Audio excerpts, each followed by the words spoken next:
Friends, kinsmen, thanes, I welcome you to Stage Lighter's production of the Scottish play. Much like the name of the tyrant who's about to murder me and take over my kingdom, I do not wish to hear the noise of cell phones in the auditorium. Please note, if you're afeared of the murderous tyrant and wish to escape, exits are on the back and sides of the theater. Whilst you sit, wrapped in the wonder of our show, be aware that mild strobe effects are in use at times. Also, please keep thy masks over thy noses. Lastly, please note that thou may not eat, drink, or use flash photography during our performance. We thank you for your troubles and hope you enjoy our show.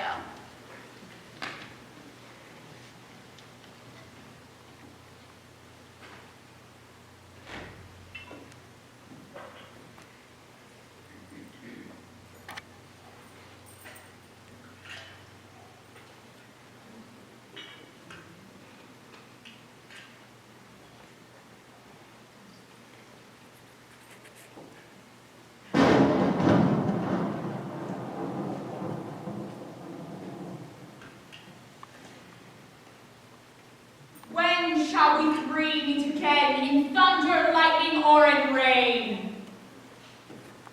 When the hurly-burly's done, when the battle's lost and won. That will be ere the set of the sun. Where the place? Upon the heft. There to meet with Macbeth. I come, Grey Malkin. Paddock calls. Anon. Fair is foul, and foul is fair. Hover through fog and filthy air.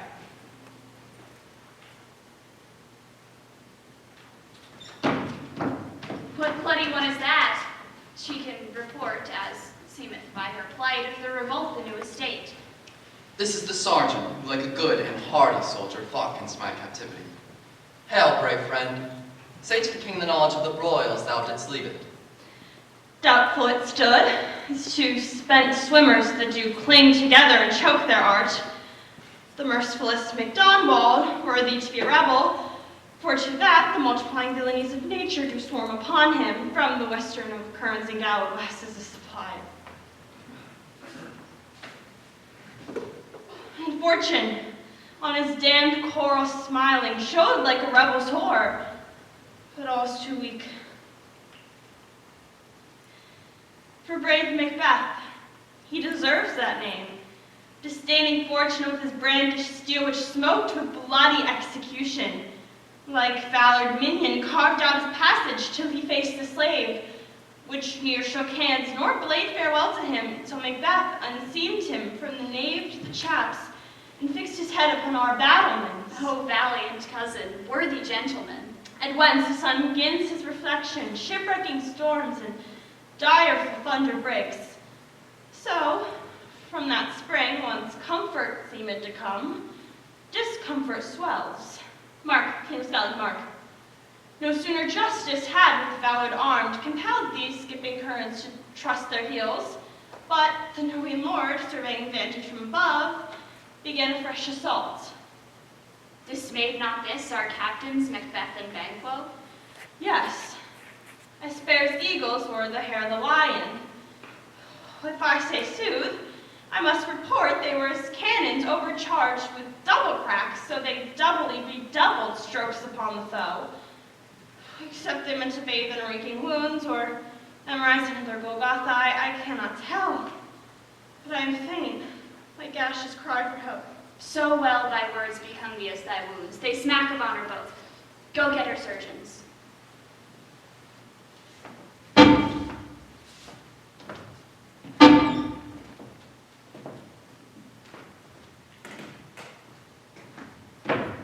Who comes here? The worthy Thane of Ross. What a haste to look through her eyes. So should she look that seems to speak things strange. God save the king. Whence camest thou, worthy Thane? From Fife, great king, where the Norwegian banners flout the sky and ban our people cold. Norway himself, with terrible numbers, assisted by the most disloyal traitor, the Thane of Cawdor, began a dismal conflict. Nor would we deign him burial of his men till he disbursed at St. Kung's Inch $10,000 for our general use.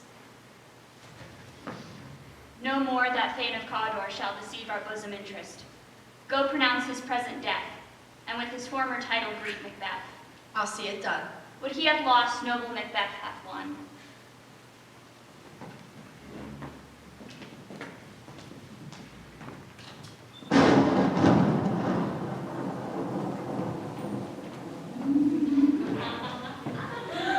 Where hast thou been, sister? Killing swine. Sister, where now? A sailor's wife had chestnuts in her lap, and munched, and munched, and munched. Give me, quoth I, aroid thee which the rum-fed Royan cries, her husband to the lepo god, master of tiger. But in the sea, I'll thither sail, and like a rat out a tail, I'll do, and I'll do. I'll give thee a wind. Thou art kind, and I another. I myself have all the other, and very ports they blow. All the quarters that we know in the shipman's card. I will to bring you dry as hay sleep, shall neither night nor day hang upon his penthouse lid. He shall a man forbid. Weary, sad nights 9 times 9, shall he dwindle, peak, and pine. His bark cannot be lost, yet it shall be tempest-tossed. Look what I have. Show me. Here I have a pilot's thumb. Wrecked as homeward he did come. Let's go. Macbeth will come. The weird sisters, hand in hand, coasters of the sea and land, thus to go about, thrice to thine, and thrice to mine, and thrice again to make up 9. Peace! The charms wound up. So foul and fair a day I have not seen. How far is it called to Forres? What are these? So withered and so wild in their attire, that look not like the inhabitants of the earth, and yet are on it. Live you, or are you aught that man may question? You seem to understand me by each at once her chappy finger laying upon her skinny lips. You should be women, and yet your beards forbid me to interpret that you are so. Speak if you can. What are you? All hail, Macbeth! Hail to the Thane of Glum! All hail Macbeth! Hail to thee, Thane of Cawdor! All hail, Macbeth! Thou shalt be king hereafter. Good sir, why do you start, and seem to fear, thinks that you sound so fair? In the name of truth, are ye fantastical, or that indeed which outwardly ye show? My noble partner you greet with present grace and great prediction, of noble having and of royal hope, that he seems rapt withal. To me you speak not. If you can look into the seeds of time and say which grain will grow and which will not, speak then to me, who neither beg nor fear your favors nor your hate. Hail! Hail! Hail! Lesser than Macbeth, and greater. Not so happy, yet much happier. Thou shalt get things, though thou be none. So all hail Macbeth and Banquo. Banquo and Macbeth, all hail. Stay, you imperfect speakers. Tell me more. By my father's death I know I'm Thane of Glamis, but how of Cawdor? The Thane of Cawdor lives, a prosperous gentleman, and to be king stands now within the prospect of belief, no more than to be Cawdor. Say from whence you owe this strange intelligence, or why upon this blasted heath you stop our way with such prophetic greeting. Speak, I charge you.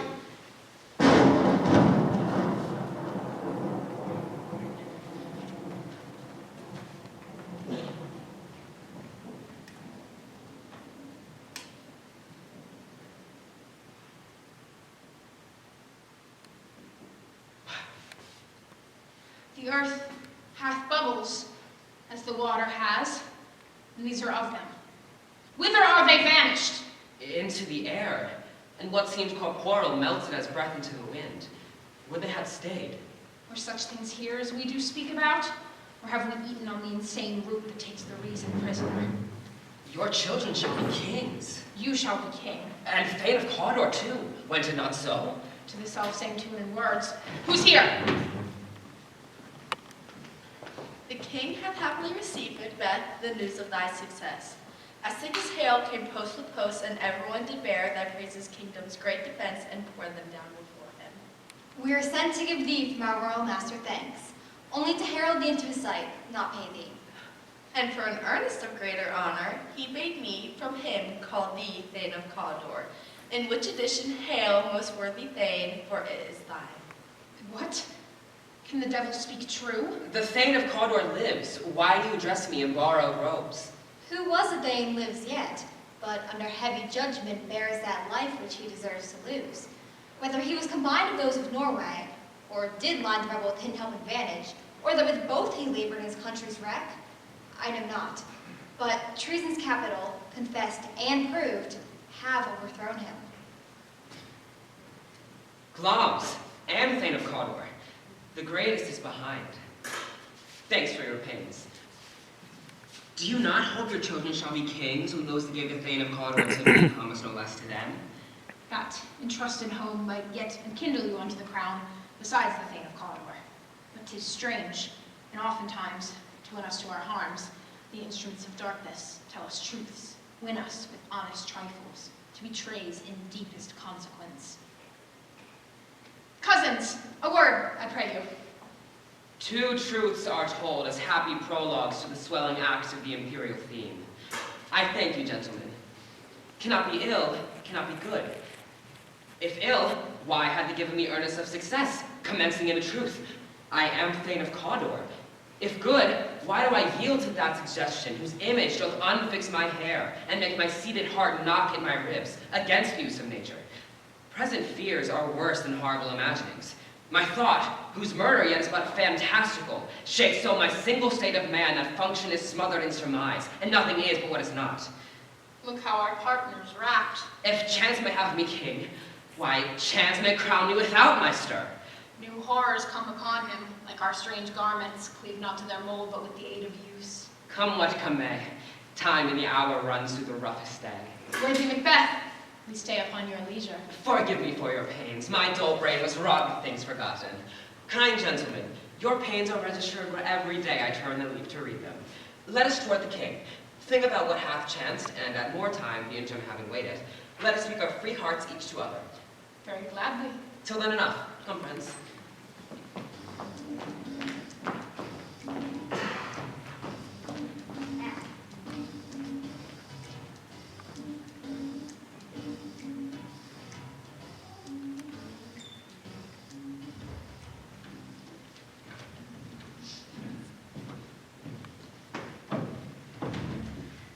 Is execution done on Cawdor? Are not those in commission yet returned?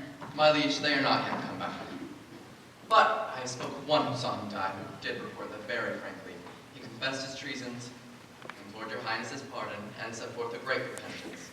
Nothing in his life came of him like believing it.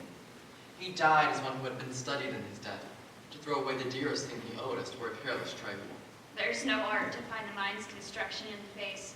He was a gentleman on whom I built an absolute trust. Oh, worthiest cousin, the sin of my ingratitude even now was heavy on me.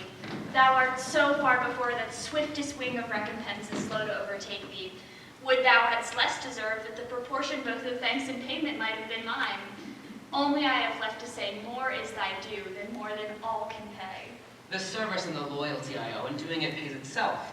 Your highness's part is to receive our duties, and our duties are to your throne and state of children and servants, which do what they should, by doing everything safe toward your love and honor. I've begun to plant thee, and will labor to make thee full of growing. Noble Banquo, that is no less deserved, nor must be known no less to have done so. Let me enfold thee and hold thee to my heart. There if I grow, the harvest is your own. My plenteous joys wanton in their fullness, seek to hide themselves in drops of sorrow. Sons, kinsmen, thanes, and you whose places are the nearest, know we will establish our estate upon our eldest, Malcolm, who we name hereafter the Prince of Cumberland, which honor must not unaccompanied invest him only, but signs of nobleness, like stars, shall shine on all deservers. From hence to Inverness, and bind us further to you. The rest is labor, which is not use for you. I'll be myself the harbinger, and make joyful the hearing of my wife at your approach. So humbly take my leave. My worthy Cawdor. The Prince of Cumberland. That is a step in which I must fall down, or else o'erleap, for in my way it lies. Stars, hide your fires. Let not light see my black and deep desires. The eye ring at the hand, yet let that be, which the eye fears when it is done to see. True, worthy Banquo, he is full so valiant, and in his commendations I am fed. It is a banquet to me. Let's after him, whose care is gone before to bid us welcome. It is a peerless kinsman. They met me in the day of success, and I've learned by the perfectest report they have more in them than mortal knowledge.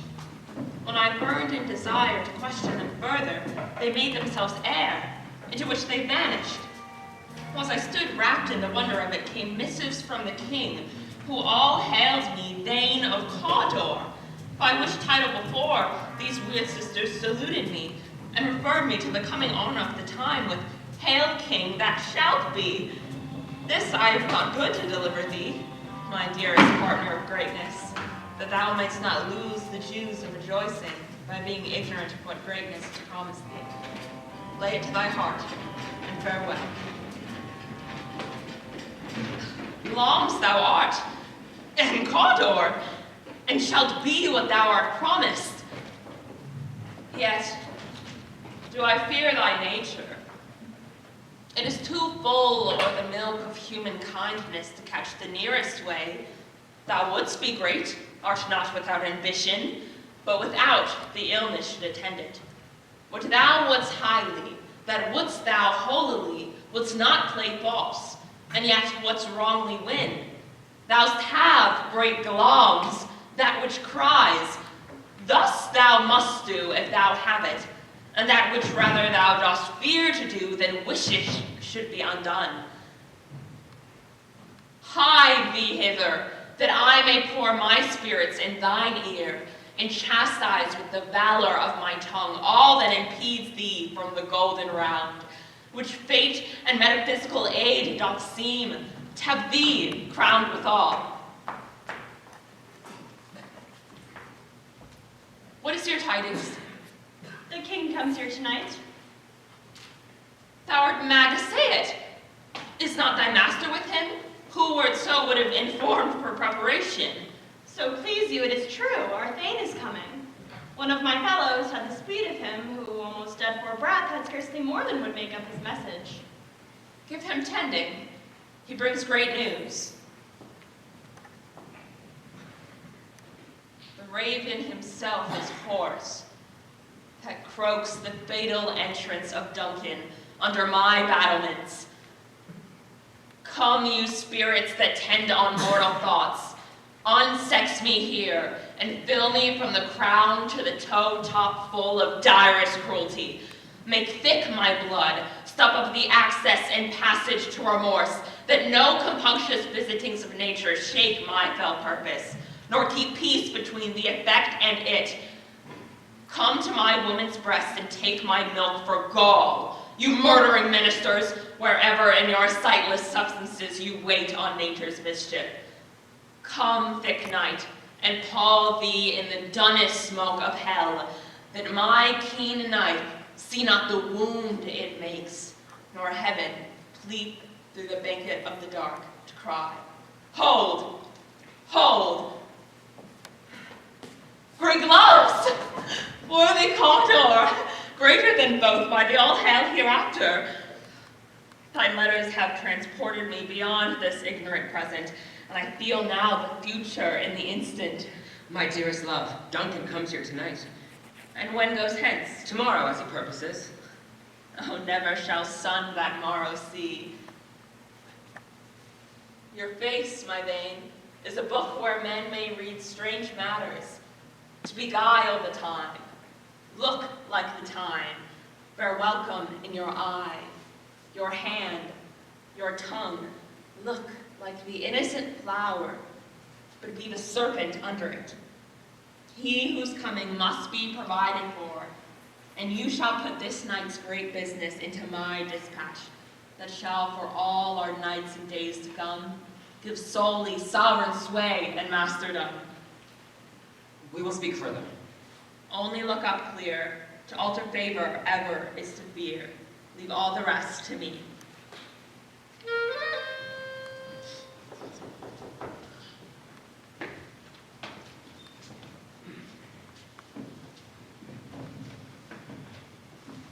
This castle hath a pleasant seat.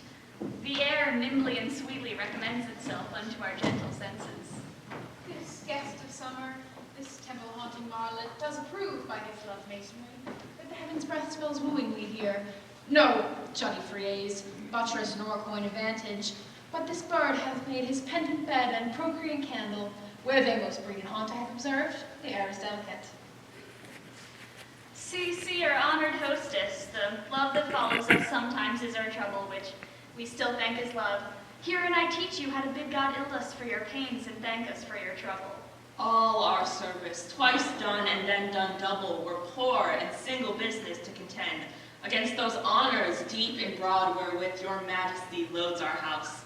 For those of old and the late dignities heaped up to them, we rest your hermits. Where's the Thane of Cawdor? We coursed him at the heels and had purpose to be his purveyor, but his great love, sharp as his spur, hath hauled him home before us. Fair and noble hostess, we are your guests tonight. Your servants ever have theirs themselves and what is theirs in compt, to have their audit at your highness's pleasure, still to return your own. Give me your hand. Conduct me to mine host. We love him highly and shall continue our graces towards him. By your leave, hostess. If it were done when 'tis done, then 'twere well it were done quickly. If the assassination could trammel up the consequence, and catch with his Circe's success, that but this blow might be the be-all and the end-all here. But here, upon this bank and shoal of time, we jump the life to come. But in these cases we still have judgment here, that we but teach bloody instructions, which being taught return to plague the inventor. This even-handed justice commends the ingredients of our poisoned chalice to our own lips. He's here in double trust. First, as I am his kinsman and his subject, strong both against the deed. Then as his host, who should against the murderer shut the door, not bear the knife myself. Besides, this Duncan hath borne his faculties so meek, hath been so clear in his great office, that his virtues will plead like angels, trumpet-tongued, against the deep damnation of his taking off, and pity, like a naked newborn babe, striding the blast, or heaven's cherubim, horse upon the sightless couriers of the air, shall blow the horrid deed in every eye, that tears shall drown the wind. I have no spur to prick the side to my intent, but only vaulting ambition, which o'erleaps itself and falls on the other. How now? What news? He is almost stopped. We will proceed no further in this business. He hath honored me of late, and I have bought golden opinions from all sorts of people, which will be now worn in their newest gloss, not cast aside so soon. Was the hope drunk wherein you dressed yourself? Hath it slept since? And wasted now to look so green and pale at what it did so freely. From this time, such I account thy love. Art thou a fear to be the same in thine own act and valor as thou art in desire? Wouldst thou have which thou esteem'st the ornament in life, and live a coward in thine own esteem, letting I dare not to wait upon I would, like the poor cat in the adage? Prithee, peace. I dare do all that may become a man. Who dares do more is none. What beast was it then that made you break this enterprise to me? When you durst do it, then you were a man. And to be more than what you were, you would be so much more the man. Nor time nor place did then adhere, and yet you would make both. They have made themselves, and that their fitness now does unmake you. I have given suck, and know how tender 'tis to love the babe that milks me. I would, while it was smiling in my face, have plucked my nipple from his boneless gums and dashed the brains out, had I so sworn as you have to this. If we should fail? We fail, but screw your courage to the sticking place and will not fail. When Duncan is asleep, where to the rather his day's hard journey soundly invite him, his 2 chamberlains, will I, with wine and with sail, so convince that memory, the warder of the brain, shall be a fume, a limbeck only. When in swinish sleep, what cannot you and I perform upon the unguarded Duncan? What not put upon his spongy officers, who shall bear the guilt of our great quell? Bring forth men, children only, for thy undaunted metal should impose nothing but veils. Will it not be received when we have marked with blood those sleepy two of his own chamber, and use their very daggers that they have done it? Who dares receive it other, as we shall make our greaves and clamor roar upon his death? I am settled, and bend up each corporeal agent to this terrible feat. Away, and mock the time with fairest show. False face must hide what the false heart doth know.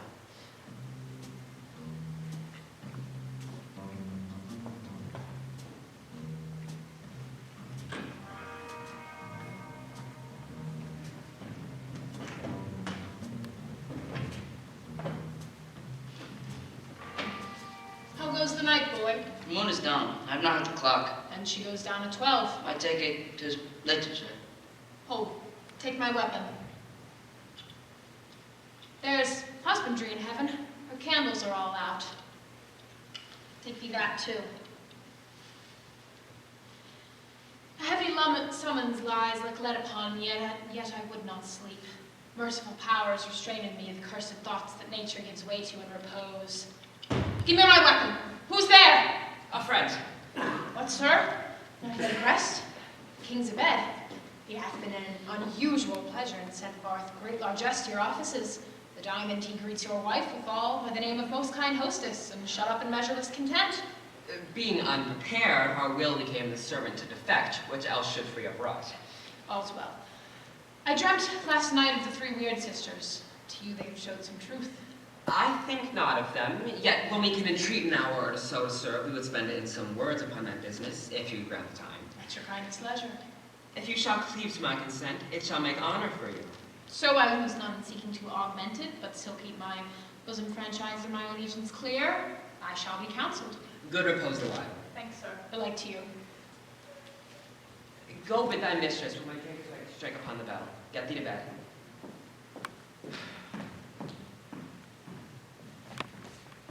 Is this a dagger which I see before me? The handle toward my hand? Come, let me clutch thee. I have thee not, and I see thee still. Art thou not, fatal vision, sensible to feeling as to sight? Or art thou but a dagger of the mind, a false creation proceeding from the heat-oppressed brain? I see thee still, in form as palpable as this, which now I draw. Thou marshallest me the way I was going, and such an instrument I was to use. Mine eyes are made the fools of the other senses, or else worth all the rest. I see thee still, and on thy blade indulge in gouts of blood, which was not so before. There's no such thing. It is the bloody business which informs thus to mine eyes. Now, over the one half where all nature seems dead, wicked dreams abuse the curtain's sleep.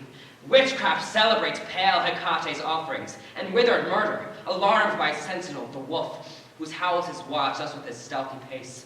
With Tarquin's ravishing strides towards his design moves like a ghost. Thou sure and firm set earth, hear not my steps which way they walk, for fear thy very stones prate of my whereabout, and take the present horror from the time which now suits with it. Whiles I threat, he lives. Words the heat of deeds too cold breath gives. I go, and it is done. The bell invites me. Hear not, Duncan, for it is a knell that summons thee to heaven or to hell. What hath made them drunk hath made me bold. What hath quenched them hath given me fire. Hark! Peace. It was the owl that shrieked, the fatal bellman that gives the sterns good night. He is about it, and the surfeited grooms do mock their charge with snores. I have drugged their possets, that death and nature do contend about them, whether they live or die. Who's there? Alack, I'm afraid they've awaked and 'tis not done. The attempt and not the deed confounds us. I laid the daggers ready. He could not miss him. Had he not resembled my father as he slept, I had done it. My husband. I have done the deed. Didst thou hear a noise? I heard the owl scream and the crickets cry. Did not you speak? When? Now, As I descended. I, Hark! Who lies in the second chamber? Donalbain. This is a sorry sight. 'Tis a foolish thought to say a sorry sight. There's one that laughed in sleep, and one cried murder, that they did wake each other. I stood and heard them, but they did say their prayers and addressed them again to sleep. There were two lodged together. One cried, God bless us, and amen, the other, as they'd see me with these hangman's hands. Listening their fear, I could not say amen when they did say God bless us. Consider it not so deeply. But wherefore could I not pronounce amen? I had most need of blessing, and amen stuck in my throat. Who was it that thus cried? Methought I heard a voice cry, sleep no more. Macbeth does murder sleep, the innocent sleep. Sleep that knits up the raveled sleep of care, the death of each day's life. Sore labor's bath, great nature's second course, chief nourisher in life's feast. Go, get some water and wash this filthy witness from your hand. Why did you bring the dagger from the place? It must lie there. Go, carry it and smear the sleepy grooms with blood. No, I am afraid to think what I have done. Look on it again, I dare not. Infirm of purpose, give me the dagger. The sleeping and the dead are but as pictures. 'Tis the eye of childhood that bears a painted devil. If he do bleed, I'll gild the faces of the grooms withal, for it must seem their guilt. What is that knocking? How is it with me, when every noise appalls me? What hands are here? Ha! They pluck out mine eyes. Will all great Neptune's ocean wash this blood clean from my hand? No, this my hand, or rather the multitudinous seas and incarnity, making the green run red. My hands are of your color, yet I shame to wear a heart so white. I hear a knocking at the south entry. Retire we to our chamber. A little water clears us of this deed. How easy is it then? Your constancy hath left you unattended. Hark, more knocking. Get on your nightgown, lest occasion call us, and show us to be watchers. Be not lost so poorly in your thoughts. To know my deeds were best not know myself. Wake doubly with thy knocking, and when thou couldest. Here's a knocking indeed. Oh. If a man were porter of Hellgate, he would have old turning the key. Knock, knock, who's there in the name of Beelzebub?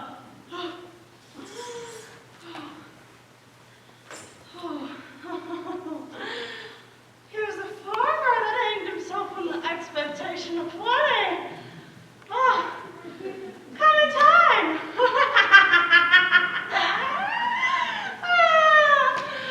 I've not good to know about you.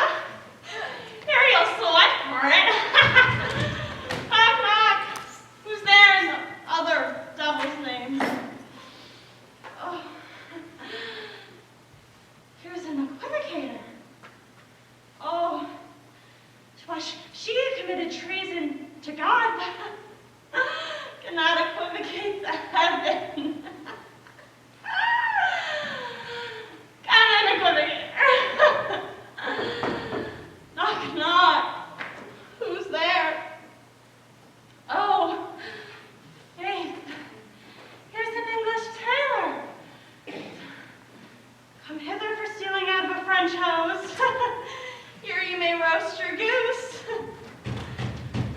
Knock, knock. Never and quiet. What are you?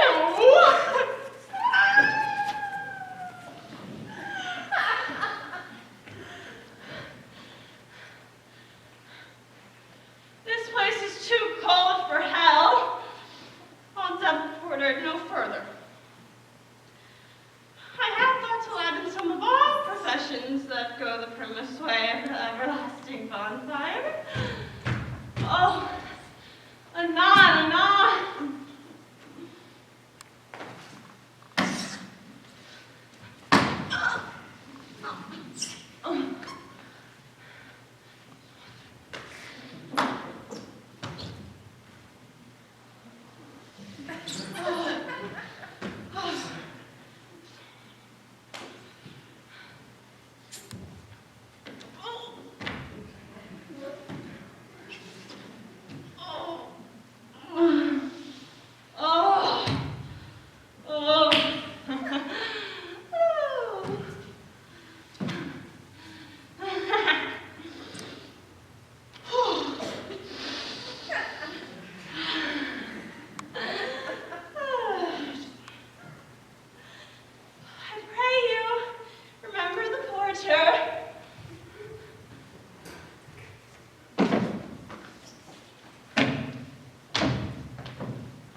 Was it so late, friend, ere you went to bed? That do you lie so late? Thanks, sir. We were carousing till the second clock. And drink, sir, is the great provoker of 3 things. And what 3 things does drink especially provoke? Mary, sir. Nose painting, sleep, and urine. Lechery, sir. It provokes, but unprovokes. Provokes the desire, but takes away the performance. Therefore, much drink is said to be an equivocator of lechery.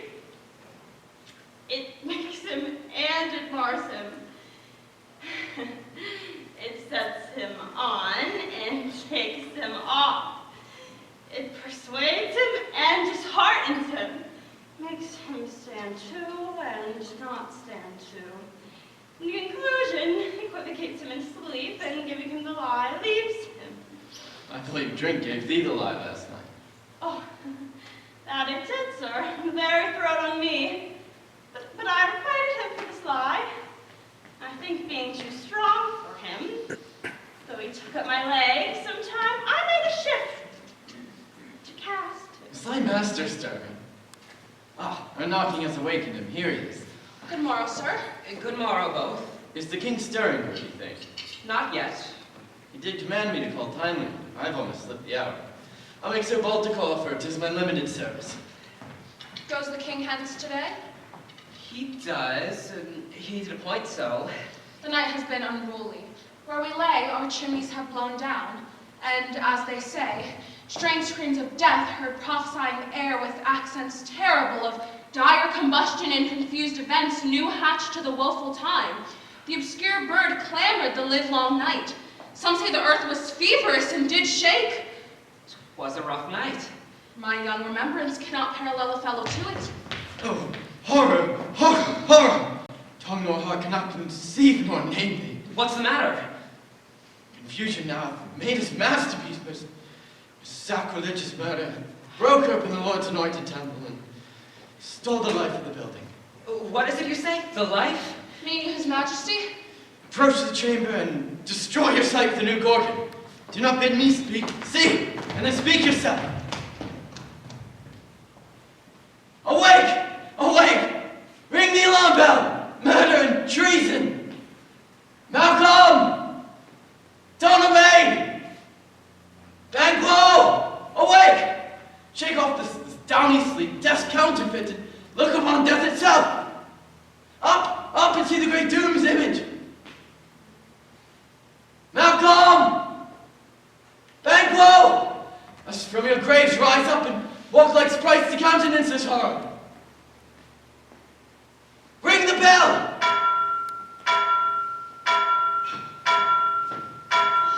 What's the business that hideous trumpet calls to parley the sleepers of the house? Speak, speak. Oh, gentle lady, 'tis not for you to hear what I can speak.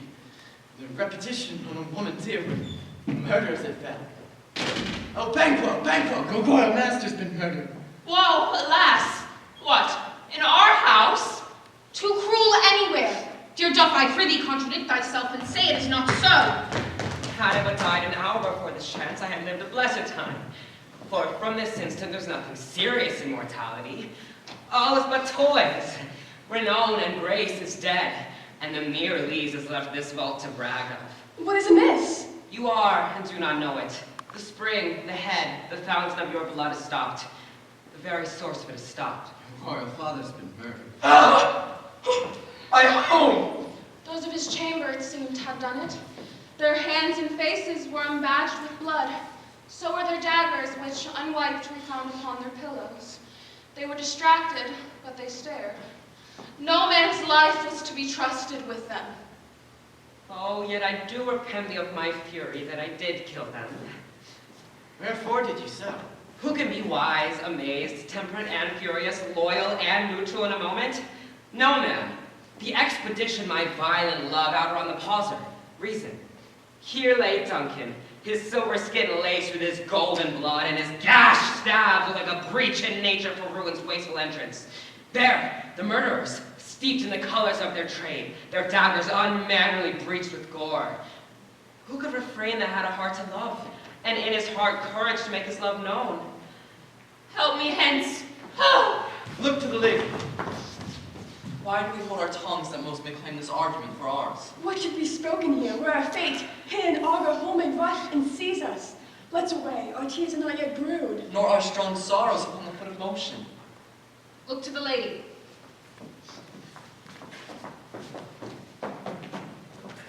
And where we have our naked frailties hidden that suffer an exposure, let us meet and question this most bloody piece of work, to know it further. Fears and scruples shake us. In the great hand of God I stand, and thence against the undivulged pretense I fight of treasonous malice. And so do I. So all. Let's put on manly readiness and meet in the hall together. Well contented. What will you do? Let's not consort with them. To show an unfelt sorrow is an office that the false man does easy. All to England. To Ireland I. Our separated fortune shall keep us both the safer. Where we are, there's daggers in men's smiles. The nearer in blood, the nearer bloody. This murderous shaft that shall have that yet lighted. And our safest way is to avoid the aim. Therefore to horse. And let us not be dainty of the leave-taking, but shift away. There's a warrant in that theft which steals itself when there's no mercy. 10 I can remember well. Within the volume of which time I have seen hours dreadful and things strange. But this sort I have trifled for knowings. Ah, good mother, thou seest the heavens, as troubled with man's act threaten his bloody stage. By the clock 'tis day, and yet dark night strangles the traveling lamp. Is night's predominance, or day's shame, that the darkness of the face of earth entomb when living light should kiss it? 'Tis unnatural, even like the deed that's done. On Tuesday last, a falcon towering in a pride of place was by a mousing owl hawked at and killed. And Duncan's horses, a thing most strange and certain, beauteous and swift, the minions of the race, turned wild in nature, broke their stalls, flung out, contending against obedience, as they would make war with mankind. 'Tis said they eat each other. They did so. To the amazement of mine eyes they looked upon. Here comes the good Macduff. How goes the word, sir? Now? What? See you not? Is known who did this more than bloody deed? There's the Macbeth had slain. Alas the day! What good could they pretend? They were suborned. Malcolm and Donalbain, the king's two sons, have stolen away and fled, which puts upon them suspicion of the deed.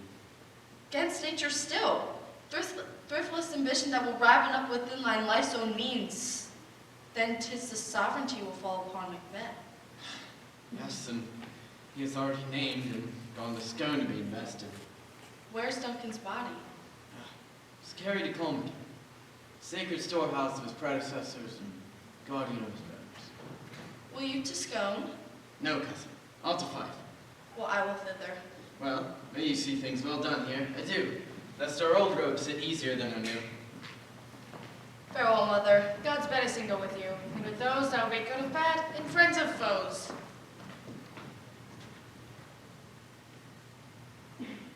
Macbeth hast it now. King, Cawdor, Lambs. All is the weird sister's promise, and yet I fear he played most foully for it. Yet it said it should not stand in thy posterity, but that myself should be the root and father of many kings. If there come truth from them, as upon thee, Macbeth, their speeches shine, why by the verities of thee make good, may they not be my oracles as well, and set me up in hope? But hush, no more. Here's our chief guest. If he had been forgotten, it had been as a gap in our great feast, than all thing unbecoming. Tonight we hold a solemn supper, sir, and I'll request your presence. That your highness command upon me, to which my duties are with a most indissoluble tie, forever knit. Ride you this afternoon. I'm a good lord.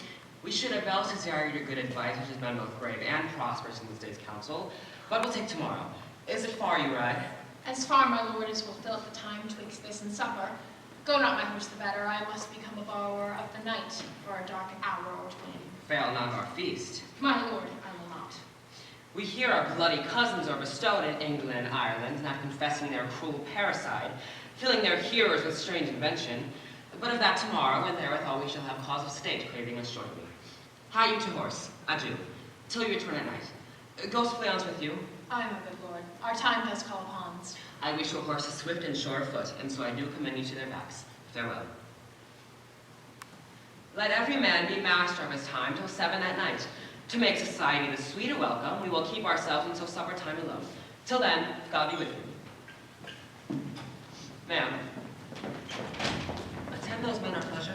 They are, my lord, without the palace gate. Bring them before us. To be thus is nothing, but to be safely thus. Our fears in Banquo stick deep, and in his royalty of nature reigns that which would be feared.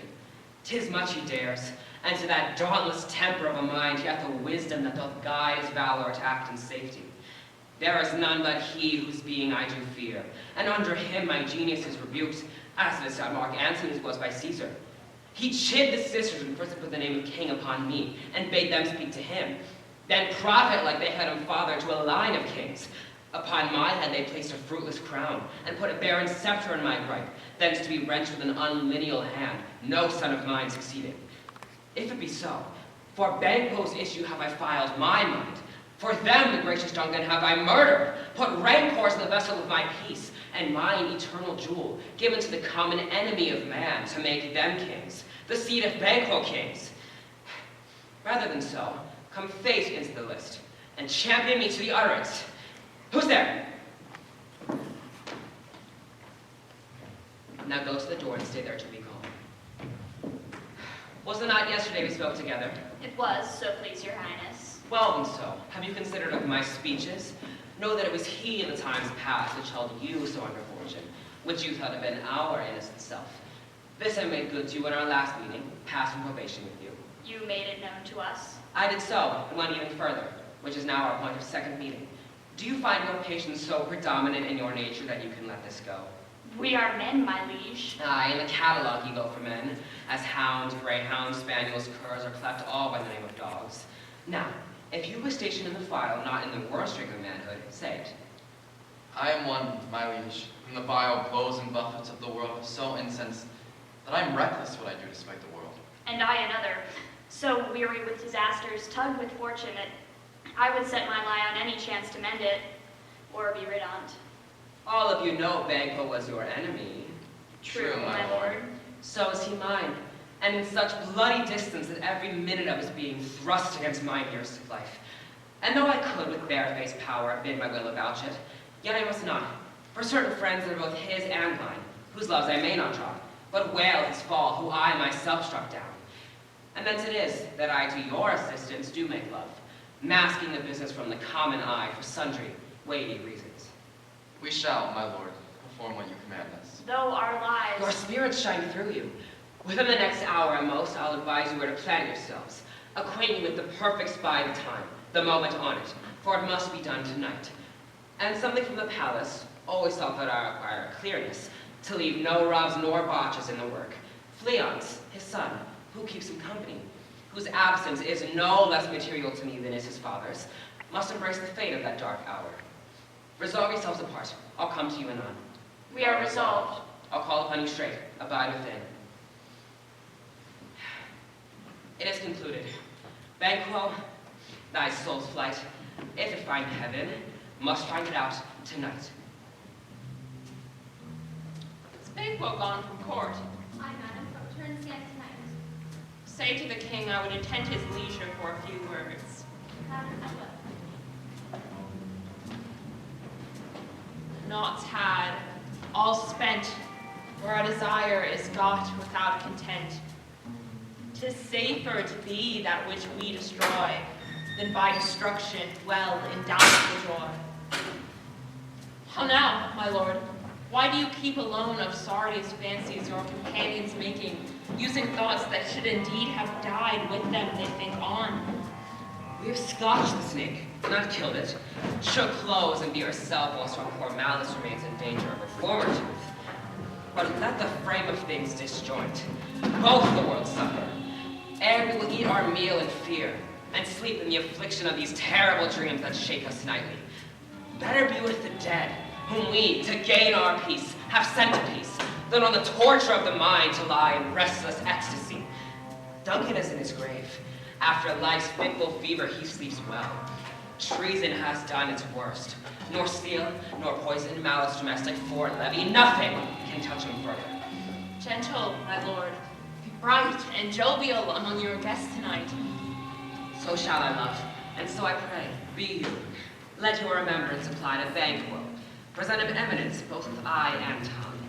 Unsafe the while though we must lay our honors these flattering streams, and make our faces vizards to our hearts, disguising what they are. You must leave this. Oh, full of scorpions is my mind, dear wife. Thou knowest that Banquo and his fleance lives. But, and them nature's copies, not a turn. There's comfort, yet there are assailable. Then be thou jocund. Ere the bat hath flown his cloistered flight, ere to black Acate summons, the shard-born beetle with his drowsy hums hath wrung night's yawning peal. There shall be done a deed of dreadful note. What's to be done? Be innocent of the knowledge, dearest Chuck, till thou applaud the deed. Come, sealing night, scarf up the tender eye of pitiful day, and with thy bloody and invisible hand, cancel and tear to pieces that great bond which keeps me pale. Life thickens, and the chromix wings the rooky wood. Good things of day begin to droop and drowse, while night's black apes to their praise do rouse. Thou marvelest at my words, but hold thee still. Things bad begun make strong themselves by ill. So prithee, go with me.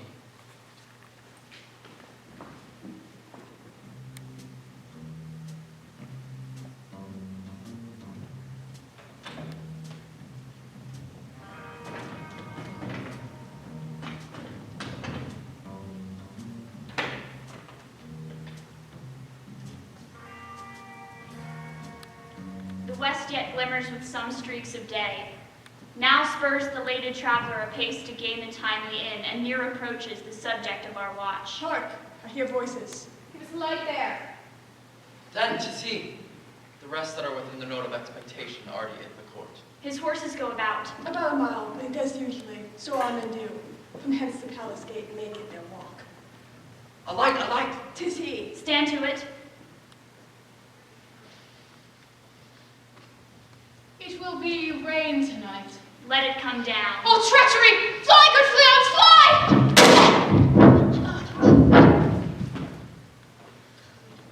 Thou mayest revenge, O slave! Who can strike out the light? Was not the way? There's but one down, the sun has fled. We have lost best half of our fare. Well, let's away and say how much is done.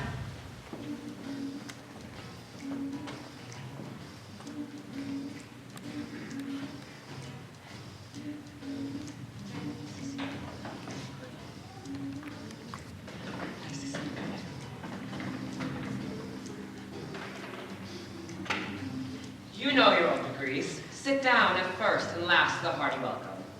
Thanks to your majesty. Ourself will mingle with society and play the humble host.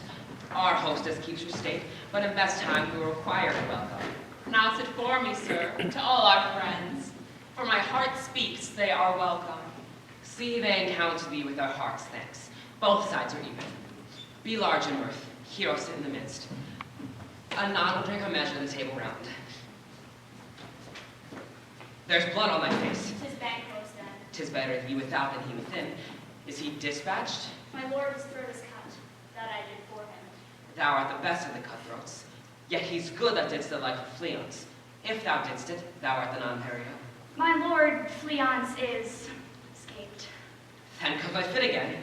I had else been perfect, whole as the marble, founded as the rock, as broad and general as the casing air. But now I am cabined, cribbed, confined, bound to saucy doubts and fears. But Banquo's safe. Aye, my good lord, safe. In a ditch he bides, with 20 trenched gashes in his chest, the least a death to nature. Thanks for that. There the grown serpent lies. The worm hath nature that in time will venom breed. No teeth for the present. Get thee gone. Tomorrow we hear ourselves again. My royal lord, you did not give the cheer. The feast is soul that is not often vouched. While 'tis a making, 'tis given with welcome. To feed were best at home. From thence the sauce to meat is ceremony. Sweet remembrance, sir. Now, good digestion wait on appetite, and health on both. May it please your highness sit? Here have we now our country's honor root, where the grace person of our Banquo present, who I may rather challenge for unkindness than pity for mischance. His absence, sir, lays blame upon his promise. Please your highness to grace us with your royal company. The table's full. Here is a place reserved, sir. Where? Here, my good lord. What is it that moves your highness? Which of you have done this? Thou canst say I did it. Never shake thy gory locks at me. Gentlemen, rise. His highness is not well. Sit, worthy friends. My lord is often thus, and hath been since his youth. If much you note him, you shall offend him and extend his passion. Keep seat, the fit is momentary. Upon a thought, he will again be well. Feed, and regard him not. Are you a man? Aye, and a bold one that dare like that which might appall the devil. Oh, proper stuff. These flaws in starts, impostors to true fear, would well become a woman's story at a winter's fire, authorized by her granddam. Shame itself. Why do you make such faces? When all's done, you look but on a stool. Prithee, see there! Behold, look, lo, how say you? What? Quite unmanned in folly. Why, if thou canst not, speak too. Fie for shame. If I stand here, I saw him. Blood hath been shed ere the human statue purged a gentle wheel. The times have been that the brains were out, the man would die, and there an end. But now they rise again, with 20 mortal murders on their crowns, and push us from our stools. This is more strange than such a murder is. Hey, worthy lord, your noble friends do lack you. I do forget. Do not muse ye be my most worthy friends. I have a strange infirmity, which is nothing to those that know me. Come, love and health to all. Then I'll sit down. Give me some wine, fill full. I drink to the general joy of the whole table, and to our dear friend Banquo, if he were present. To him and all we thirst, and all to all. Our duties as a pledge.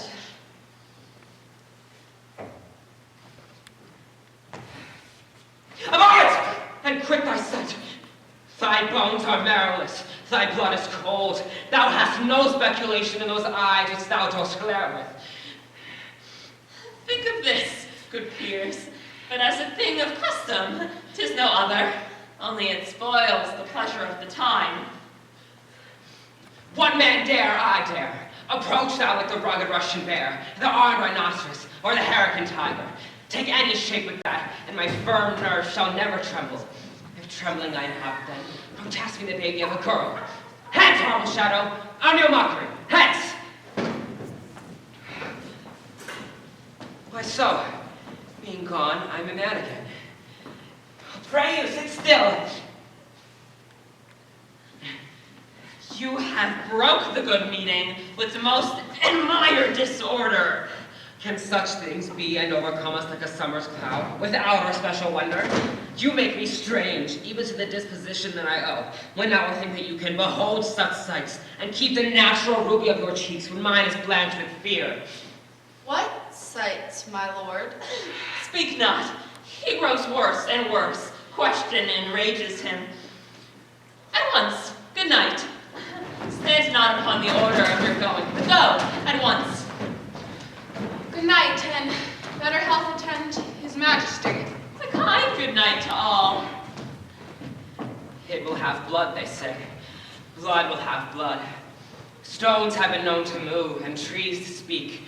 Augurs and understood relations have by maggot pies and chalks and rooks brought forth the secret as men of blood. What is the night? Almost at odds with the morning, which is which. How sayest thou that Macduff denies his person at our great bidding? Did you send him, sir? I hear, by the way, but I will send. There's not a one of them in his house that keep a servant feed. Tomorrow, and betimes I will, to the weird sisters. More shall they speak, for now I am bent to know why the worst means the worst. For mine own good, all causes shall give way. I am in blood stepped so far that should I wait no more, returning where tedious is go over. Strange things I have in head, that will to hand, which must be acted, ere they may be scanned. You lack the season of all natures, sleep. Come, go to sleep. My strange and self-abuse is the initiate fear that once hard use. We are yet but young indeed.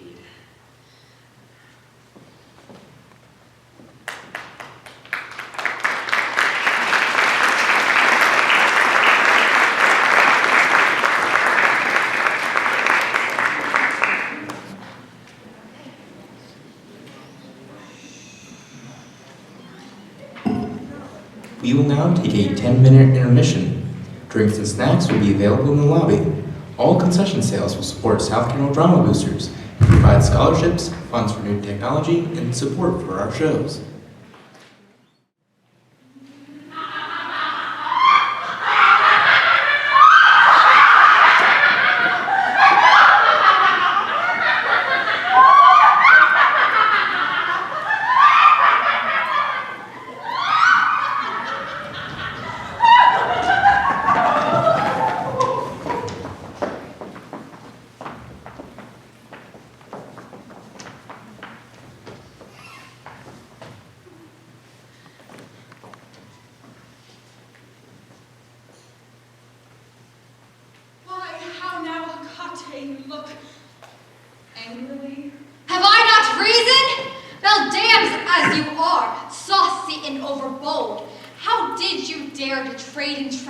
Macbeth, in riddles and affairs of death?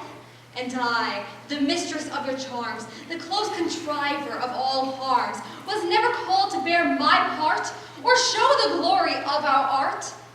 And which is worse, all you have done hath been but for our wayward son, spiteful and wrathful, who, as others do, loves for his own ends, not for you.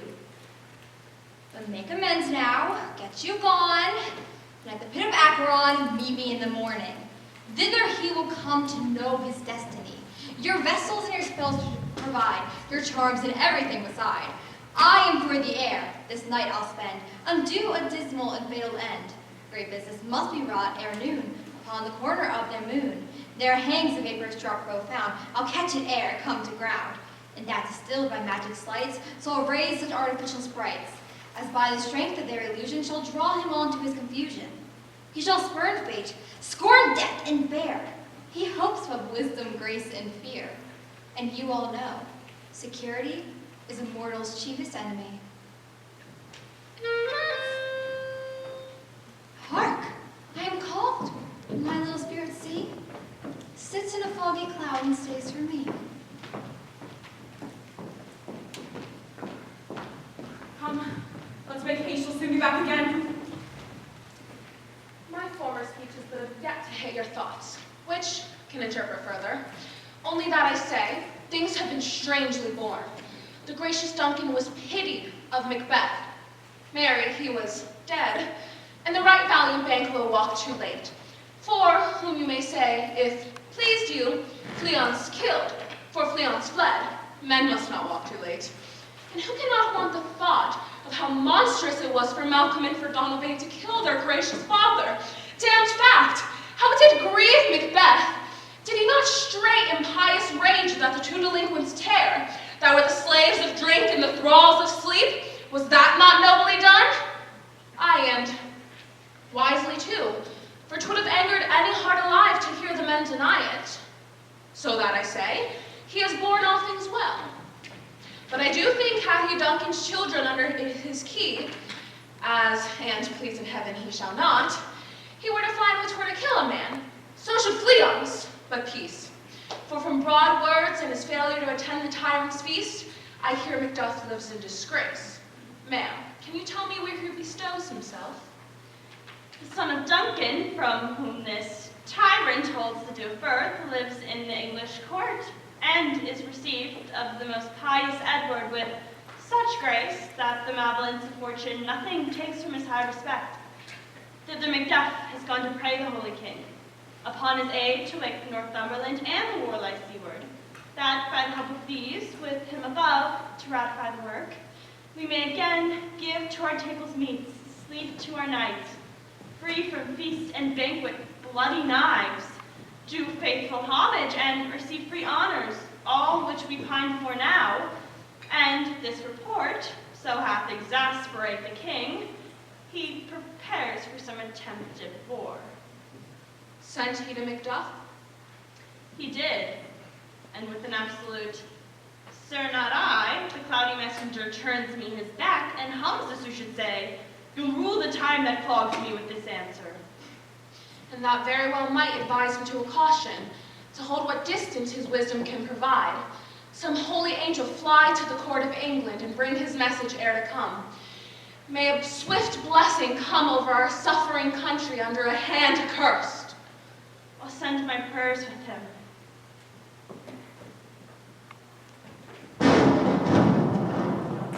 Thrice the good cat hath mewed. Thrice then once the hedge thing whined. Our pair cries, "'Tis time, 'tis time!" Round about the cauldron go, in the poisoned entrails grow toad, that under cold stone days and nights has 31. Swelter venom, sleeping gut, boil thou first in the charmed pot. Double, double, toil and trouble, fire burning, cauldron bubble. Fillet of a fenny snake in the cauldron, boil and bake. Eye of newt and toe of frog, wool of bat and tongue of dog, adder's fork and blind worm's sting, lizard's leg and owlet's wing, for a charm of powerful trouble, like a hell broth, boil and bubble. Double, double, toil and trouble, fire burning, cauldron bubble. Scale of dragon, tooth of woe, witch's mummy, maw and gull, of the raven salt sea shark, root of hemlock digged in the dark, liver of blaspheming Jew, gall of goat and slits of yew, silvered in the moon's eclipse, nose of Turk and Turner's lips, finger of bird string obeying, ditch delivered by a trap. Make the gruel thick and slab, add thereto a tiger's children, for the ingredients of our cauldron. Double, double, toil and trouble, fire burning, cauldron bubble. Cool it with a baboon's blood, then the charm is firm and good.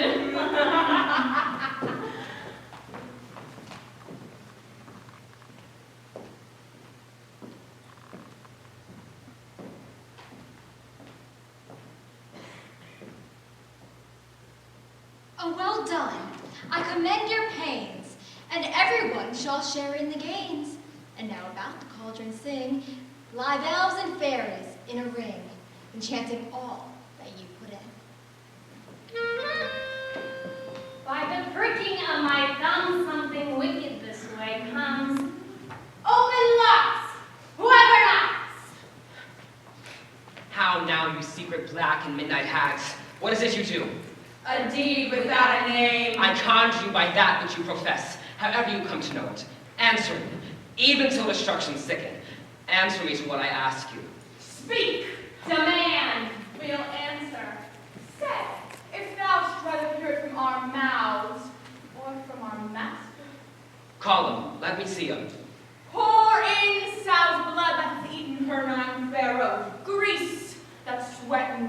murderers did throw into the flame. Come high or low, thyself and office deftly show. Tell me, thou unknown power. He knows thy thought. Hear his speech, but say thou not. Macbeth! Macbeth! Macbeth! Beware, Macduff! Beware the bane of fight! Dismiss me not! Thou hast harped my fear, right? For thy good caution, thanks, but one word more. He will not be commanded. There's another more potent than the first. Macbeth! Macbeth! Macbeth! Had I 3 ears, I hear thee. Be bloody, bold, and resolute. Laugh to scorn the power of man, for none of woman born shall harm Macbeth. Then live, Macduff. What need I fear of thee? But yet, I'll make assurance double sure, and take a bond of fate. Thou shalt not live, that I may tell pale-hearted fear it lies, and sleep in spite of thunder. What is this that rises like the issue of a king, and wears upon his baby brow the round and top of sovereignty? Listen, but speak not to it. Be lion-headed, proud, and take no care who chase, who frets, or where conspirers are. Macbeth shall never vanquished be, until brave bird of woods to hide Dunsinane Hill shall come against him. That will never be. Who can bid the tree unfix its earthbound root? Sweet bodements, good. Rebellion's head, rise never till the wood of Burnham rise, and our high-placed Macbeth shall live the lease of nature, pay his breath to time and mortal custom. Yet my heart throbs to know one thing. Tell me, if your art can tell so much, shall Banquo's issue ever reign in this kingdom? Seek to know no more. I will be satisfied. Deny me this, and an eternal curse fall on you. Why sings that cauldron? And what noise is this? Show! Show! Show! Show his eyes and grieve his heart. Come like shadows, so depart. Thou art too like the spirit of Banquo. Down! Thy crown to sear mine eyeballs. And thy hair, thou other gold-bound brow, is like the first. A third is like the former. Filthy hags, why do you show me this? A fourth, starred eyes. What, will the line stretch out to the crack of doom? Another yet, a seventh, I'll see no more. And yet the eighth appears, who bears a glass which shows me many more. Horrible sight! Now I see it is true, for the blood-boltered Banquo smiles upon me, and points at them for his. What? Is this so? Aye, sir, this all is so. But why stands Macbeth thus amazedly? Come, sisters, cheer me up, you sprites, and show the best of our delights. I'll charm the air to your sound while you perform your antic round. That this great king may kindly say our duties did his welcome pay.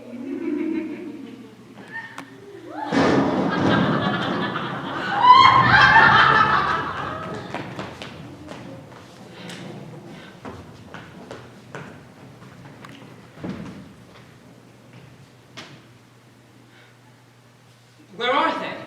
Gone? Let this pernicious hour stand I a curse in the calendar. Come in without there. What's your grace's will? Saw you the weird sisters? No, my lord. Came they not by you? No, indeed, my lord. Infected be they err on their ride, and damned all those that trust them. I did hear the galloping of a horse. Who was it came by? 'Tis 2 or 3, my lord, that bring the word Macduff is fled to England. Fled to England? Aye, my good lord. Time, thou anticipatest my dread exploits. The flighty purpose never is overtook, unless the deed go with it. From this moment on, the very first things of my heart shall be the first things of my hand. And even now, to crown my thoughts with acts, be it thought and done. The castle of Macduff I will surprise, seized upon Fife, gave to the edge of the sword his wife, his babes, and all unfortunate souls that traced him in his line. No boasting like a fool, this deed I'll do before this purpose cool. But no more sights. Where are these gentlemen? Come, bring me where they are. What had he done to make him fly the land? We must have patience, madam. He had none. His flight was madness. When our actions do not, our fears do make us traitors. You know not whether it was his wisdom or his fear. Wisdom. To leave his wife, to leave his babes, his titles and his mansion in a place from whence himself does fly. He loves us not. He wants the natural touch. For the poor wren, the most diminutive of birds, will fight her young ones in the nest against the owl. All is the fear and nothing is the love. As little is the wisdom where the flight runs against all reason. My pretty cousin, I pray you, school yourself. But for your husband, he is noble, wise, judicious, and best knows the fits of the season. I dare not speak much further, but cruel are the times. When we are traitors and do not know ourselves, when we hold rumor from what we fear and yet not know what we fear, but float upon a wild and violent sea, each way move. I shall take my leave, I shall be here again soon. Things at the worst will cease, or else climb upward to where they were before. My pretty cousin, blessing upon you. Fathered he is, and yet he is fatherless. I am such a fool. If I should leave, it should be to my disgrace and your discomfort. I take my leave at once. Sirrah, your father's dead. And what will you do now? How will you live? As birds do, mother. What, with worms and flies? With what I can get. As do they. Poor bird, thou hast never feared the net nor the line, the pitfall nor the gin. Why should I, mother? Poor birds, they're not set for. My father's not dead, for all you're saying. Yes, he is dead. But how will that do for a father? Nay, how would that do for a husband? Why, I can buy me 20 at any market. Then you buy him just to sell again. Thou speakest with all thy wit, and yet in faith with wit enough for thee. Was my father a traitor, mother? Aye, that he was. What is a traitor? Why, one that swears and lies. And be all traitors that do so? Everyone that does so is a traitor and must be hanged. Must they all be hanged that swear and lie? Everyone. Who must hang them? Why, the honest men. The liars and swears are fools, but the liars and swears and ought to be the honest men hang up them. God help thee, poor monkey. But how would thou do for a father? If he were dead, you'll weep for him. If he were not, it were a sign that he'd quickly have a new father. Poor prattler, how thou talkest. Bless you, fair dame. I'm not you know, knowing your state of honor, I am perfect. I fear some danger does approach you nearly. If you'll take homely man's advice, be not found here, hence with your little one. To fright you, methinks I am too savage, and to do worse, or fell cruel to you, just too nigh your person. Heaven preserve you, I dare by no longer. Whither should I fly? I have done no harm. But I remember now, I am in this earthly world where to do no harm is often laudable. To do good sometime accounts a dangerous folly. Why then, alas, do I put up that womanly defense to say I have done no harm? What are these faces? Where's your husband? I hope in no place so unsanctified where such as thou mayst find him. He's a traitor. Thou liest, thou shag-haired villain! What, you egg? Young fry of treachery. He has killed me. Mother, run away, I pray you.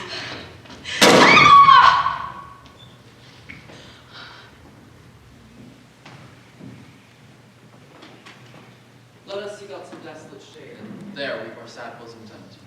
Let us rather hold fast the mortal sword, and like good men bestride our downfall and burthens. Each new morn, when widows howl and orphans cry, and sorrows strike heaven on the face, and that it resounds as felt Scotland, and yelled out like syllable of dolor. What I believe, I'll wear. What no believe, and what I shall regress, as I shall find the time to do so, I will. What you have spoke, it may be so perchance. This tyrant whose sole name blisters our tongue was once thought honest. You have loved him. I am not treacherous. But Macbeth is. A good and virtuous nature may recoil in an imperial charge, but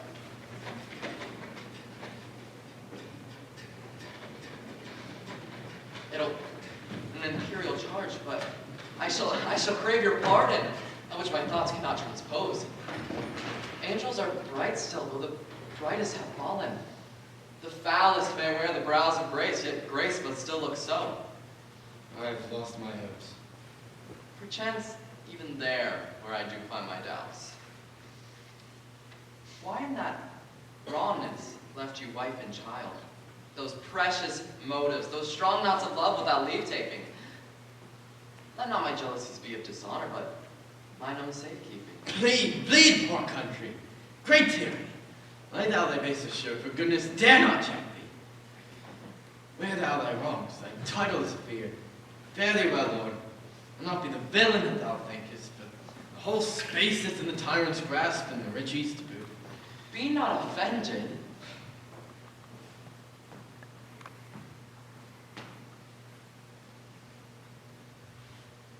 I think our country sinks beneath the yoke. It weeps, it bleeds, and each day a new gash is added to her wounds. But even there, where I do find my offer of goodly thousands from England, when I shall tread upon the tyrant's head or bear it on my sword, my country will have more vices than it had before. By he who shall succeed. And who should he be? It is myself, I mean, whom all the particulars of vice so grafted that, should they be opened, Black Macbeth will seem as pure as snow compared with my confineless arms. Not in the legions of horrid hell could come a devil more damned and evil as the dog Macbeth. I grant him bloody, luxurious, avaricious smacking of every sin that has a name. But there's no bottom to my voluptuousness. No, your daughters, your wives, your matrons, and your maids cannot fill up the cistern of my lust. Boundless intemperance in nature is a tyranny. Hath been the untimely emptying of the happy throne and the fall of many kings.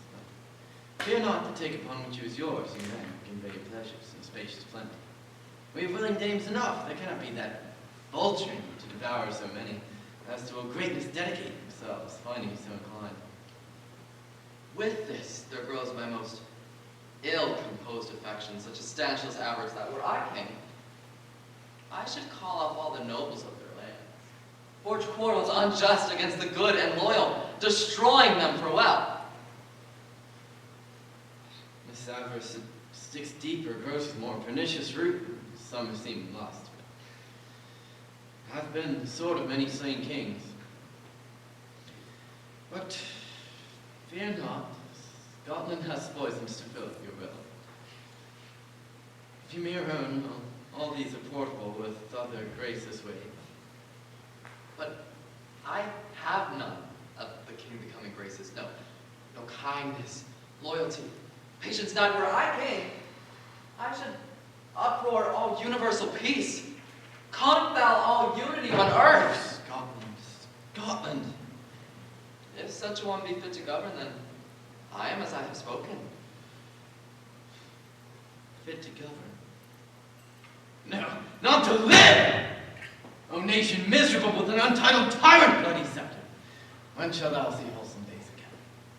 Since then thy truster of the throne, by his own interdiction stands accursed and blasphemes his own breed. Your father, a most saintly king, your mother often on her knees and on her feet, died every day she lived. Fare thee well. The evils that thou hast repeated upon thyself have banished me from Scotland. Oh, my breast. The hope ends here. Macduff, this noble passion, child of integrity, hath wiped the black scruples of my soul, reconciled myself with good truth and honor. Macbeth has tried to reach me multiple times before, but God deal between thee and me.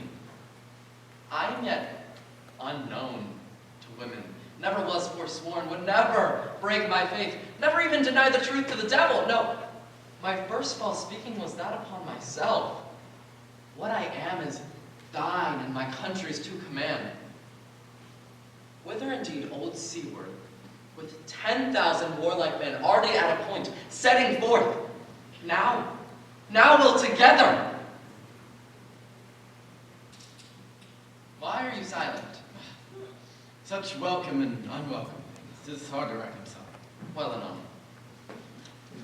Comes the king forth, I pray you? Hi, sir. There are a crew of wretched souls that stay secure. Their malady convinces the great assay of art. When as such sanctity hath heaven given his hand, they presently amend.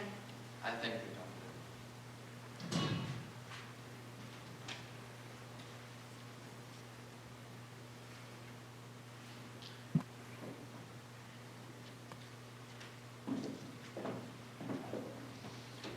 See, who comes here?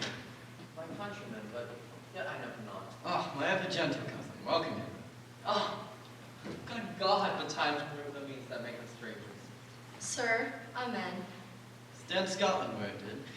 Alas, poor country, almost afraid to know itself. It cannot be called our mother, but our grave. Where nothing but who knows nothing is what seemed to smile. Where sighs and groans and shrieks are made, not marked. Where violent sorrow seems scarce, ask for who, the dead man's knell. Expires before the flower in their caps dying or eerily sicken. Oh, relation. Too nice and yet too true. What's the newest grief? That of an hour's doth is the speaker, each minute teems a new one. How does my wife? Why, well, And my children too? well too. Tyrant hasn't battered at the peace. No, they were all at peace when I did leave them. Ah, be not stingy of your speech. Tell me, how goes it? When I came here to hither my transport, which I've heavily borne, there ran a rumor of a few worthy fellows who were out. It was to my belief where I witnessed the power afoot, for that I saw the tyrant's power afoot. Now is the time of help. Your eye in Scotland would create soldiers. Make our women fight to doff their dire distress. Be it their comfort. Come thither old seaward with 10,000 warlike men. None that Christendom gives out. Would I could answer this comfort which I like, but I have words that would be howled out in desert air where hearing should not latch them. What concern then? Is it general cause or some fevering to some single breast? No minds that's honest, but shares in some woe, though this part pertains to you alone. Well, if it be mine, keep it not from me quickly. Let me have it.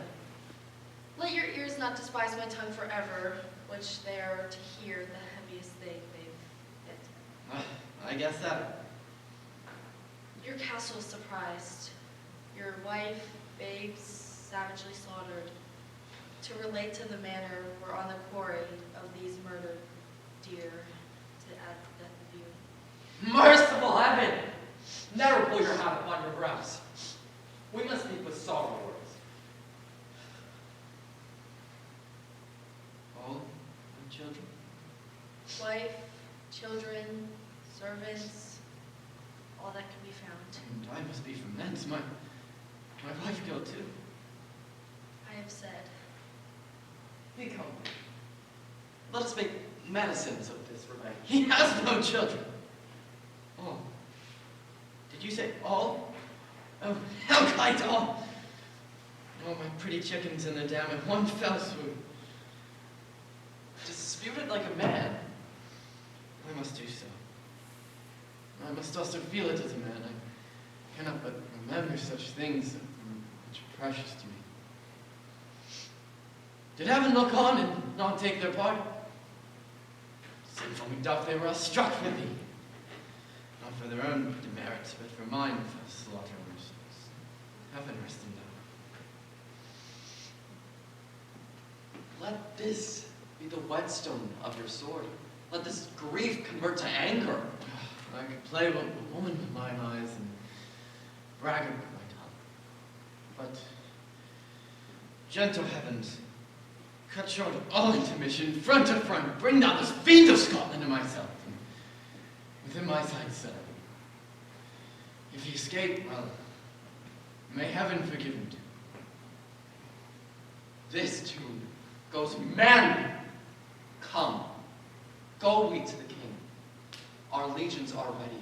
The powers above wear upon their instruments. Come, what cheer, come, find what cheer you may. The night is long that never finds the day.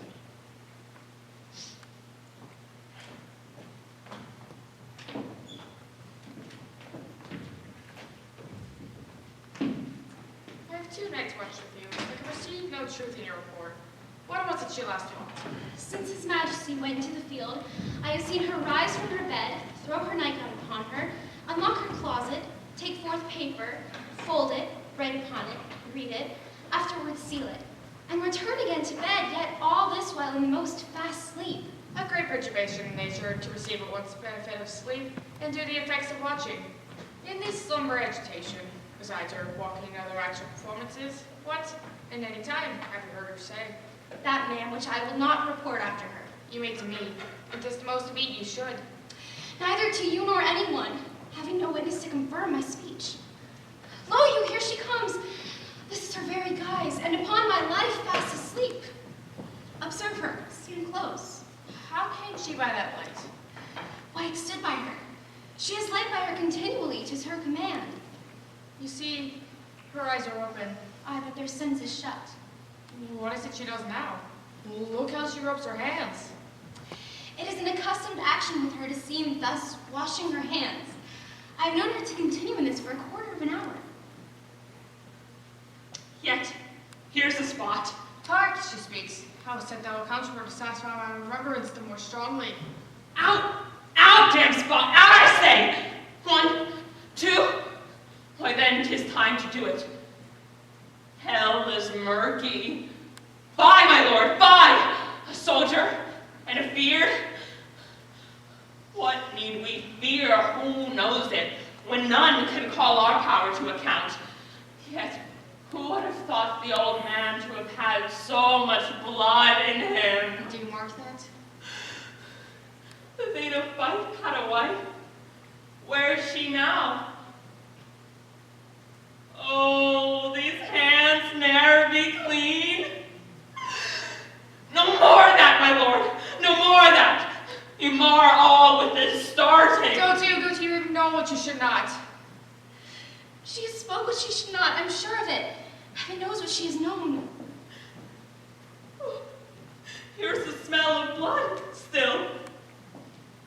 All the perfumes of Arabia will not sweeten this little hand.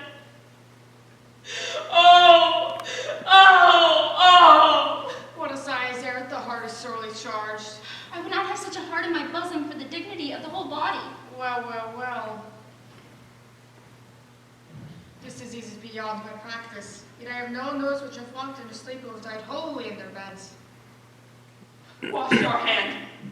Get on your nightgown. Look not so pale. I tell you yet again, Banquo's buried. He cannot come out on his grave. Even so. To bed, to bed. There's knocking at the gate. Come, come, come, come, come. What's done cannot be undone. To bed, to bed, to bed, to bed! Will she go down to bed? Directly. Foul whisperings are abroad. Unnatural deeds do breed unnatural troubles. Infected minds to death those will discharge their secrets. More need should a divine interposition. God, God forgive us all. Look after her. Remove from her the means of all annoyance, and still keep eyes upon her. So good night. My mind she was made and amazed by sight. I think, but dare not speak. Good night, good doctor.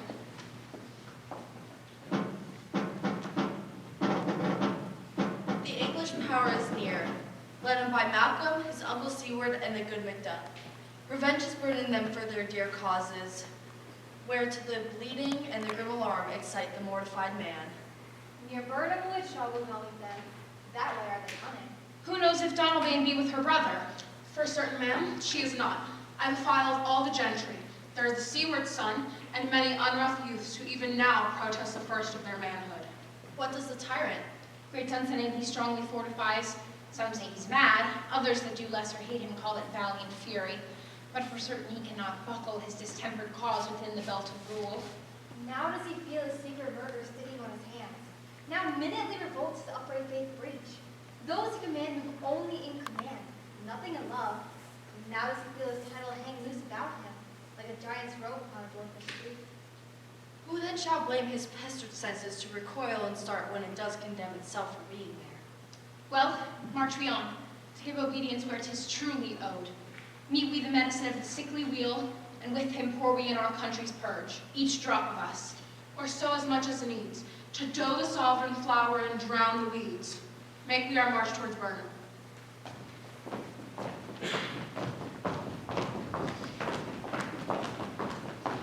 Bring me no more reports. Let them fly all. Till Burnham Wood comes to Dunsinane, I cannot taint with fear. What's the boy Malcolm? Was he not born of woman? The spirits that know all mortal consequences have pronounced me thus. Fear not, Macbeth. No man that's ever born of woman shall ever have power upon me. Then fly, false dames, and mingle with the English epicures. The mind I sway by and the heart I bear shall never sag with doubt nor shake with fear. The devil damn thee black, thou cream-faced loon! Where got thou that goose look? There are 10,000 Geese, villain! soldiers, sir. Go prick thy face and overread thy fear, thou lily-livered boy. What soldiers, Patch? Death of thy soul! Those living cheeks of thine are counselors to fear. What soldiers, Wayface? The English force, so please you. Take thy face hence! Seaton! I am sick at heart when I behold. Seaton, I say! This push will cheer me ever, or deceive me now. I have lived long in love. I have lived long enough. My way of life has fallen into the sear, the yellow leaf, in that which should accompany old age, as honor, love, obedience, troops of friends I must not look to have, but in their stead, curses, not loud, but deep, mouth honor, breath, which the poor heart would fain deny and dare not. Satan, I say! What is your gracious pleasure? What news more? All is confirmed, my lord, which was reported. I'll fight till from my bones my flesh be hacked. Give me my armor. It is not needed yet. I'll take it. Hang those that talk of fear. How does your patient, doctor? She's not so sick, my lord, as she has trouble with becoming fancies that keep her from arrest. Cure her of that. Canst thou not minister to a mind diseased, pluck from the memory of rooted sorrow, raise out the written troubles of the brain, and with some sweet, oblivious antidote, cleanse the stuffed bosom of that perilous self which weighs upon the heart? There, the patient must minister to himself. Throw physic to the dog! On none of it. Seaton, send out. Doctor, the things fly for me. Come, sir, dispatch. If thou couldst, doctor, cast the water of my land, find her disease, and purge it to his sound and pristine health, I would applaud thee to the very echo thou should applaud again. What rhubarb chyme, or what purgative drug would scour these English hence? Hearest thou them? Aye, my good lord, your royal preparation makes us hear something. Bring it after me. I will not be afraid of death and bane till Burnham Forest come to Dunsinane. When I from Dunsinane away and clear, profit against should hardly draw me here. Cousins, I hope the days are near at hand that chambers are safe. We doubted nothing. What wood is this before us? The wood of Burnham. Let every soldier hew him down a bough and bear it before him. Thereby shall we shadow the numbers of our host and make discovery error in report of us. Shall we done? We learn no other, but the confident tyrant keeps still in Dunsinane and will endure setting down before it. 'Tis his main hope, for where there's advantage to be given, both more and less have given him the revolt. And none serve with him but those with constrained things whose heart are absent too. Let our just censures attend the true event and put we on industrious soldiership. The time approaches that will with due decision make us know what we shall say we have and what we owe. Thought, speculation, their unsure hopes relate, but certain issues strokes must arbitrate towards which advance the war.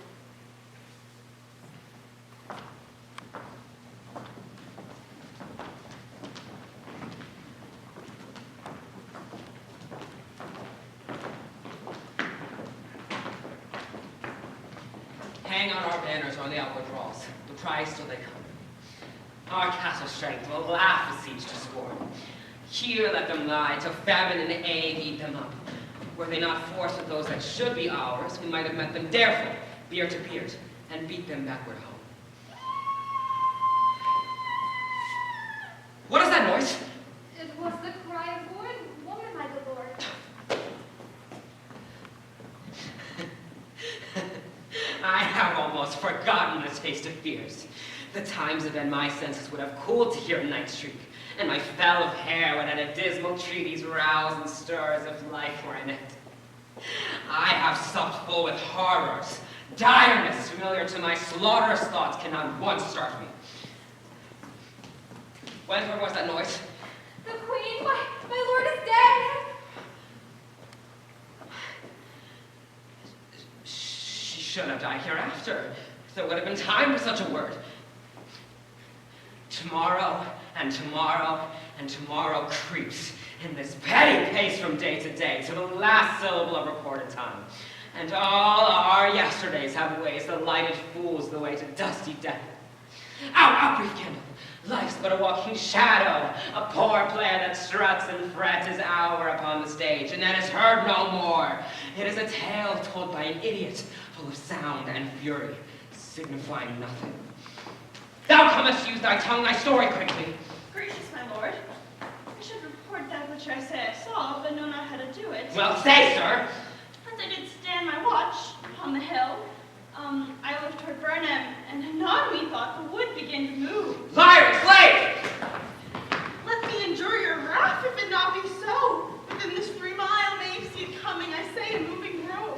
If thou speakest false, upon the next tree shalt thou hang alive till famine cling thee. If thy speech be sooth, I care not, for it does for me as much. I pull in resolution, and begin to doubt the equivocation of the fiend that lies like truth. Fear not, till Burnham would come to Dunsinane, and now it would come toward Dunsinane. Arm, and out! If this which he avouches does appear, there's no flying hence nor tarrying here. Ring the alarm bell! Blow, wind, come rack! At least we'll die with harness on our back. Now, hear enough. Your leafy screens throw down and show like that you are. You, worthy uncle, shall with my cousin, your noble son, lead our first battle. Macduff and we shall take upon whatever else remains. Very well. Do we but find the tyrant's power tonight, let us be beaten if we cannot fight. Make our trumpets speak. Give them all breath, those clamorous harbingers of blood and death.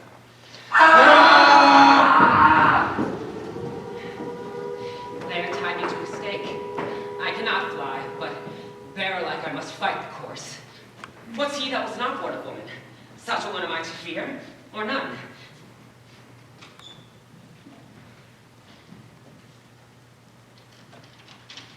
What is thy name? Thou be afraid to hear it. No, though thou callest thyself a hotter name than any is in hell. My name's Macbeth. The devil himself cannot pronounce a title more hateful to mine ear. No, nor more fearful. Thou liest. Oh, what a tyrant! If my weapon are proof the lie thou speakest.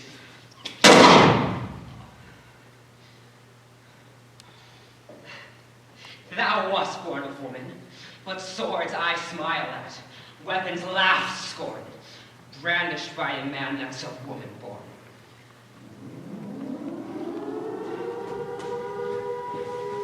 That way the noises. Tyrant! Show thy face. If thou be slain, with no shot of mine, my wife and children's ghost shall haunt me still. Can I name and wretched kerns, whose arms are hired to bear their staves? Either thou, Macbeth, or else my gun, with cold barrel I sheath again unneeded. There thou shalt be by that great cloud that of greatest name seems brooded. Let me find him, fortune, and more I beg not. This way, my lord. The castle is gently rendered. The tyrant's people on both sides do fight. The noble Danes do greatly more. The day almost itself professes yours, little is to do. We have met with foes that strike beside us. Enter, sir, the castle.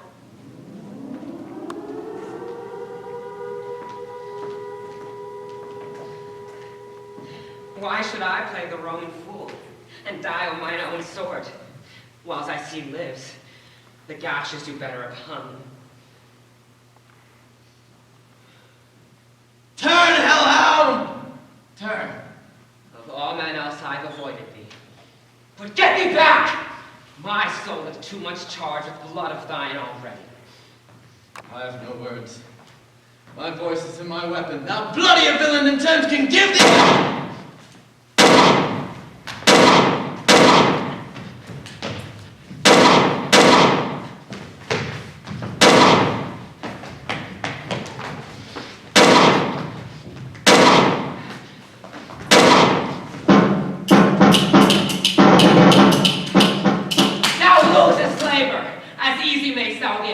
an air with thy keen weapon and press as make me bleed. Let fall thy blade on vulnerable crests.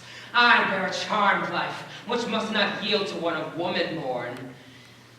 Dispel thy charm, and let the angel whom thou still hast served tell thee, Macduff is from his mother's womb untimely wrecked. Accursed be the tongue that tells me so, for it hath cowed my better part of man, and be these juggling fiends no more believed, that break it to a hope. I'll not fight with thee. Then yield thee, coward, and live to be the show and gaze at the time. We'll have you as our rare monsters are, painted on the pole, and under it, here you may see the tyrant. I will not yield to kiss the ground before young Malcolm's feet, and to be baited by the rabble's curse. Though Burnham would come to Dunsinane, and thou opposed being of no woman born, yet I will try the last. Before my body I throw my warlike shield. Lay on Macduff, and damn to him that first cries, hold, enough!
Some must go off, and yet so great a day is cheaply bought.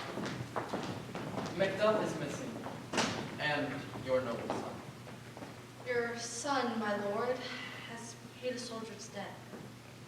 He fought like a man, but like a man would. Then he is dead? Aye, and brought off the field. Had he his hurts before? Aye, on the front. Why then? God's soldier be he. If I had as many sons as I had heirs, I would not wish them to a fair death. His knell is an old. It's worth more than that I'll spend on him. He's worth no more. They say he parted well and paid a score, so God be with him. Oh, here comes newer comfort.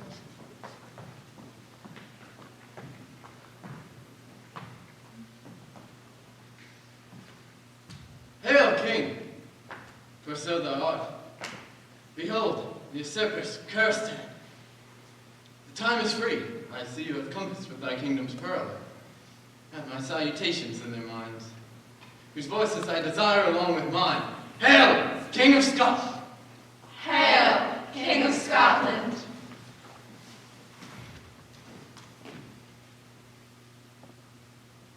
We shall not spend a large expense of time before we reckon with our several loves and make you even of us. Henceforth my thanes and kinsmen be earls, the first that Scotland with such an honor named. What else is there to do?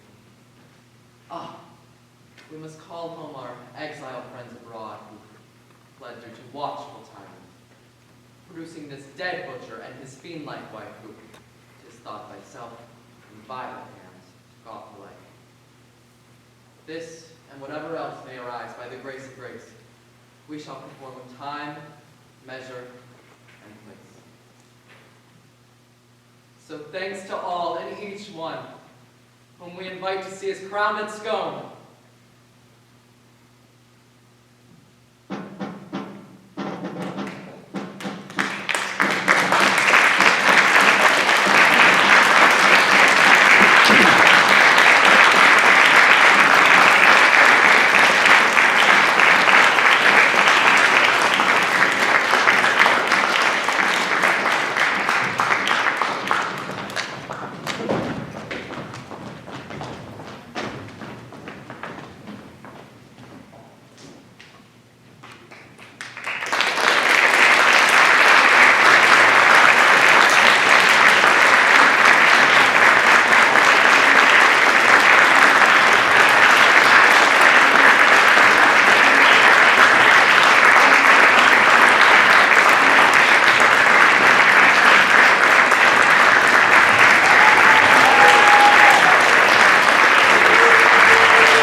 thank you for coming, and we have another show here tonight at 7, so you should really come again.